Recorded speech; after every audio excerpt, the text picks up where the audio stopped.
যে বাড়িতে সোনারূপা খচিত আলিশান চেয়ারে বসেই বিচার কার্য চালাতেন প্রতাপশালী জমিদার কাজী শাহাবুদ্দিন। ফাঁসির রশিতে ঝুলন্ত মানুষের আর্তনাদে ভারী হয়ে উঠত আকাশ বাতাস। বলছিলাম চট্টগ্রামের ফটিকছড়ি উপজেলার ভোজপুরের জমিদার বাড়ির কথা।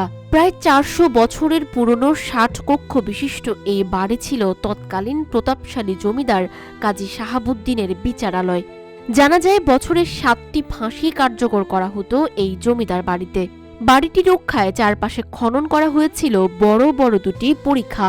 এটি সাধারণত ফাঁসির ঘর নামে বেশি পরিচিত। কথিত আছে এই বাড়িতেই জীবন্ত মানুষকে সিদ্ধ করে নিমাই নামক ব্যথানাশক বিশেষ ওষুধ বানানো হতো। কালের পরিক্রমায় খসে পড়েছে প্রাসাদসম বাড়িটির দেয়ালের আস্তরণ, বেড়েছে পরগাছা ও ছোট বটবৃক্ষের আনাগোনা। বাড়ির ভেতরে ঢুকতেই গা শিউরে উঠবে যে কারোর, দেখেই মনে হবে যেন ভূতের বাড়ি। জমিদার বাড়ি বলতে অবশিষ্ট শুনশান নীরবতায় ধ্বংসপ্রায় কয়েকটি দেয়াল। অথচ এই বাড়িতে প্রতি রাতেই বসত গানের আসর, যেখানে প্রতি বছর আসত হাজার হাজার মানুষ রাজপুণ্যায় খাজনা দিতে।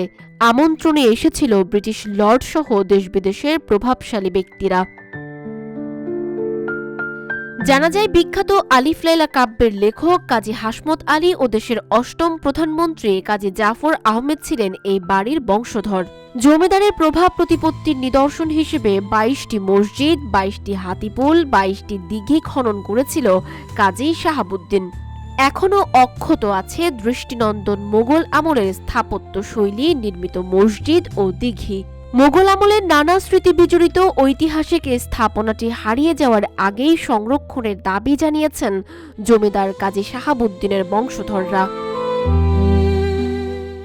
এইটা হচ্ছে আসলে জমিদার বাড়ি। জমিদার বাড়ি নামে খ্যাত। আমার আব্বা মরহুম কাজী দেওয়ার হোসেন চৌধুরী সর্বশেষ জমিদার ছিলেন। কাজী শাহাবুদ্দিন থেকে এই পর্যন্ত প্রায় 7 জেনারেশন গেছে। আমাদের ছেলেমেয়েরা অষ্টমায় পড়তেছে।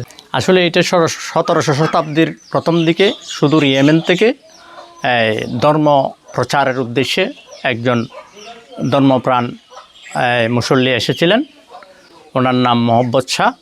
মোহাম্মদ শাহর পরবর্তী জেনারেশন হচ্ছে হাজি সাদুল্লাহ। ওনার পরবর্তী জেনারেশন হচ্ছে কাজী শাহাবুদ্দিন।